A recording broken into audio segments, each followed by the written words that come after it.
Assalamualaikum Cah, rekomendasi sarapan pagimu pas nggone Jogja iki ngono ana Brongkos Handayani sing ana ning selatane alun-alun Kidul Jogja Cah. Ning kene brongkose enak, sedep, bumbune krasa.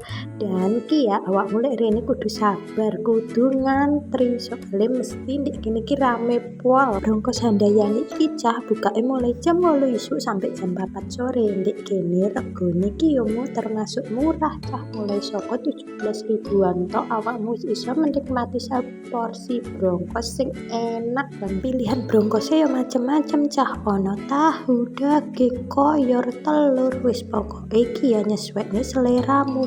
Dan di kene sing best seller iki tempe goreng Cah, awakmu kudu njajal tempe goreng koyo Mimin iki lho. Tapi sarane Mimin nggih ciwi-ciwi lek mak ndek kene kudu nggawa kanca Cah, soalnya porsine akeh dan pastine wareg pol.